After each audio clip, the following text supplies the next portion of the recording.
레위기 18번째 시간입니다. 오늘 말씀은 레위기 16장 1절부터 34절입니다. 32절부터 34절 말씀을 합독하고 레위기 16장 전체를 보도록 하겠습니다. 그러면 레위기 16장 32절부터 34절 말씀을 한 목소리로 합독하겠습니다.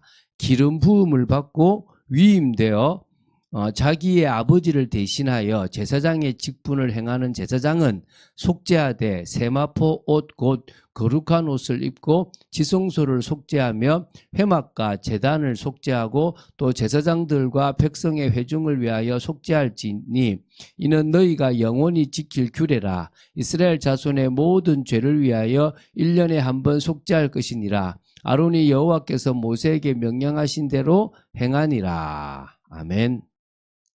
자, 이제 레위기 16장에 들어갔습니다. 우리가 일반적인 정결 예식을 끝냈고요.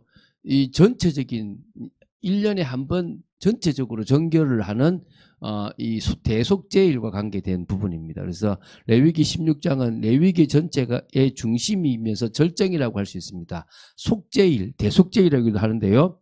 히브리어는 욤 키푸르라고 하는 겁니다. 그래서 1년에 단 한 번 대제사장이 이스라엘 전체의 죄를 속하기 위해서 지성소에 들어가는 날이었습니다.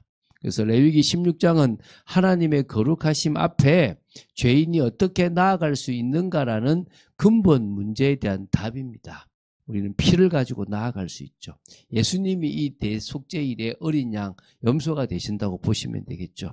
이 대속죄일의 제사 규례는 엄밀히 말해서 절기법에 해당하는 겁니다. 7대 절기 속에 대속죄일이 들어갑니다. 하지만 이거를 절기법에 다루지 않고 지금 여기서 다루고 있는 부분들은 이스라엘 전 민족적 차원에서 근본적인 정결을 보장하기 위한 제도적 절차로서 언급되고 있다고 보시면 됩니다. 그러한 이유로 이 대속죄일 제사 규례가 일반 정결 규례 직후에 언급되고 있다라고 보시면 되겠죠. 그래서 이 대속죄일은 1년 중 오직 한 날, 곧 7월 10일, 유대력으로 7월 10일입니다. 그리고 음력으로 8월 10일이라고 보시면 되고, 이제 그러면 대강 날짜가 나오겠죠. 그죠? 대제사장이 희생 제물을 들고 성막 안에 지성소에 들어가 이스라엘 백성 전체의 죄를 위하여 속죄하는 날입니다. 따라서 대속죄일 규례는 무죄한 자신의 피로 온 인류를 위해서 대속하신 예수 그리스도의 구속 사역을 가장 확연하게 드러내는 예표되는 어떤 의식법입니다. 그래서 레위기 전체에서 가장 핵심적인 내용이라고 봐도 됩니다. 오늘 우리가 이번 주에 봤던 예수님의 십자가가 바로 이것을 의미하죠. 먼저 1절, 2절에 이제 배경과 경고인데요. 여호와께서 모세에게 이제 말씀하셨어요. 아론과 두 아들이 여호와 앞에 나아가다가 죽은 후라고 나오거든요. 그래서 나답과 아비후의 죽음 사건 레위기 10장에 나오는데요. 하나님은 지성소에 들어가는 일에 대해서 매우 엄격한 규정을 주셨습니다. 아무 때나 지성소에 들어가면 죽는다라고 경고하셨고요. 지성소는 하나님의 임재가 있는 곳이기 때문에 죄인이 함부로 접근할 수가 없습니다. 오직 이 속죄일 하루 하나님이 정하신 방법대로만 들어갈 수 있습니다. 그래서 하나님께 나아가는 길은 거룩하신 하나님의 규정을 따라야만 됩니다. 하나님이 한 길을 열어주셨기 때문에 한 길만 가능한 거죠. 자, 그러면 이제 속죄일의 준비가 이제 3절부터 10절입니다. 먼저 대제사장이 준비해야 됩니다. 이제 6절까지인데요. 아론은 먼저 자신을 위한 속죄를 해야 합니다. 속죄제를 위해서 어린 수송아지 한 마리, 번제를 위한 수양 한 마리. 그러니까 예수님은 속죄제를 드릴 필요가 없잖아요. 죄가 없으니까. 그런데 아론은 대제사장이지만 죄인이니까 자신의 죄를 먼저 사하는 어린 수송아지 한 마리와 수양 한 마리로 속죄제와 번제를 드리는 겁니다. 그 세마포 흰옷을 다 입고요. 금실로 수놓은 대제사장의 옷이 아니라 겸손과 정결을 상징하는 흰 세마포만을 입습니다. 자기 죄를 사하는 거니까. 몸을 물로 씻고요. 옷을 갈아입습니다. 이 가만히 보면은 이 지금 꼭 무당들도 이렇게 하잖아요. 그러니까 이게 이런 의식들을 이 무속인들은 사실 다 배운 거예요. 그죠? 하나님 앞에서 정결을 의미합니다. 회중을 위해서 수염소 2마리, 속죄제 물용인데요. 순양 1마리는 번제물로 이렇게 쉽게 말하면 이렇게 준비를 합니다. 자, 그럼 두 염소를 또 제비 뽑아요. 이게 이제 한 마리가 아사셀인데요. 7절부터 10절인데 두 염소를 회중 앞 여호와 앞에 두고 제비를 뽑습니다. 하나는 여호와를 위한 염소고 하나는 아사셀을 위한 염소입니다. 여호와를 위한 염소는 속죄 제물로 드려지고 아사셀을 위한 염소는 광야로 내보냅니다. 그래서 아사셀은 떠나보내다 제거하다라는 의미로 죄를 멀리 옮겨버리는 그런 상징적인 행위가 있다라고 보시면 됩니다. 이게 이제 대속죄일이 이제 하게 되는 거예요. 그럼 이제 대속죄일의 절차가 이제 제사 절차가 11절부터 19절에 나와요. 자, 이 속죄 의식의 핵심인데요. 세 단계로 제사를 드립니다. 먼저 대제사장이 자신을 위한 속죄를 이렇게 그 속죄제를 드리는 겁니다. 먼저 자신과 가족을 위한 속죄제, 수송아지를 이제 먼저 잡아요. 이제 드리는 겁니다. 향로에 불과 곱게 간 향을 채우고요. 지성소 휘장 안으로 들어갑니다. 향의 연기가 속죄소를 덮어야만 죽지 않습니다. 하나님의 영광을 이렇게 이제 가리는, 그러니까 그것을 상징하는데요. 수송아지 피를 손가락으로 찍어 속죄소 앞에 7번 뿌립니다. 이제 그렇게 해가지고요. 대제사장 자신도 죄인이라는 사실을 인정하고 피를 통해서만 하나님 앞에 나아갈 수 있다는 것을 의미하는 거죠. 이제 백성을 위한 속죄를 이제 두 번째 합니다. 이게 이제 15절부터 17절인데요. 백성을 위한 속죄제 염소의 피를 받아서 수송아지 피처럼 지성소 안 속죄소 앞에서 뿌립니다. 이렇게 하여 성소, 휘장, 제단 등 모든 예배 공간을 죄로부터 깨끗하게 하는 겁니다. 그리고 이때 대제사장은 지성소 안에 홀로 들어가며 아무 사람도 그 안에 있어서는 안 되는 겁니다. 하나님은 죄가 있는 곳에 함께 하실 수 없기 때문에 죄로 더럽혀진 성막까지 속죄의 피로 정결하게 해야 했다는 부분들이 나오는 거죠. 그리고 이제 번제단도 정결케 하는 게 18절 19절입니다. 대제사장은 번제단 뿔에 속죄제 피를 바르고 7번 뿌려가지고 단을 정결케 합니다.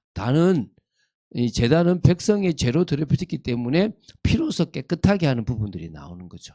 그리고 이제 20절부터 28절에 두 염소를 가지고 의식을 합니다. 이제 속죄일 절정인데요. 이 두 염소인데 한 마리가 속죄 염소고 한 마리가 아사셀 염소입니다. 이 속죄 염소는 여호와를 위한 염소인데요. 제물로 드립니다. 그래서 이게 20절 앞에 나오는데요.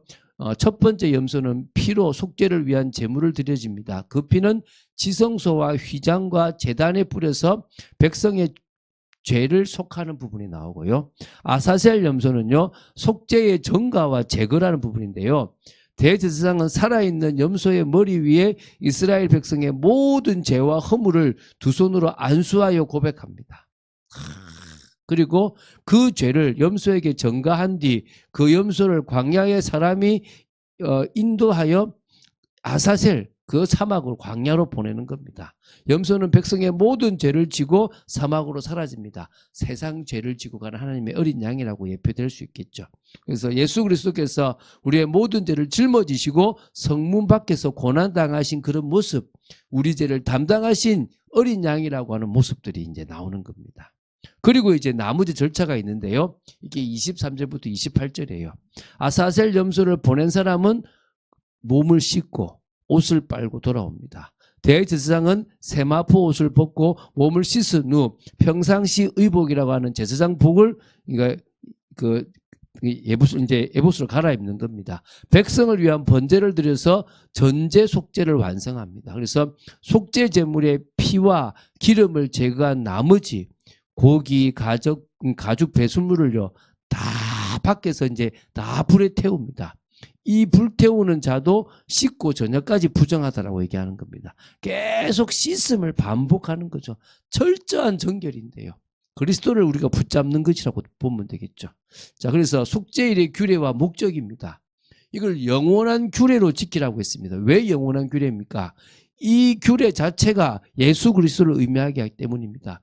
7월 10일이라고 하는 유대력 그때 대속죄를 삼고 영원한 규례로 지키라는 건데 모든 노동을 금합니다. 자기 영혼을 괴롭게 하는 금식과 회개까지도 하면서 다 하는 겁니다. 그리고 대제사장은 온 회중의 속죄를 행합니다. 이날에 하나님께서 모든 죄를 깨끗이 사하십니다. 그래서 유대력, 티슈리얼 이제 10일이라 그러는데요. 지금도 유대인들은 욤 키푸르라고 하는 이 절기를 지키고 있는 겁니다. 이때 대제사장의 역할은 뭐냐? 대제사장은 세마포 옷을 입고 지성소 안으로 들어가 자기와 백성, 성소와 제단을 다 속죄합니다. 이게 영원히 지켜야 될 규례라고 보시면 됩니다. 이렇게요. 대제사장 아론은 예수님께서 영원한 대제사장이라는 것을 의미하고요. 속죄소, 이거는 예수님의 십자가, 그 하나님의 은혜의 보좌를 의미하고요. 피의 뿌림은 예수님의 피로 단번에 속죄하신 것을 의미하고, 아사셀 염소는 세상죄를 지고 가는 하나님의 어린 양을 의미하고요. 반복되는 제사는요, 예수님의 제사는 단 한 번으로 완전한 속죄를 이루는 그 차이를 설명하기 위한 거고요. 지성소에 접근하지 말라고 하신 것은 예수의 죽음으로 휘장이 찢어져 이제 하나님께 직접 나아갈 수 있게 된다는 것을 의미하는 겁니다. 그래서 하나님 앞에 나아갈 수 있는 길은 유일한 예수 그리스도밖에 없습니다. 그분이 단번에 자신을 들여 죄를 없게 하셨습니다. 그게 바로 십자가입니다. 우리가 이번 주간에 이 십자가에 대한 고백들을 했지 않습니까? 얼마나 감사합니까?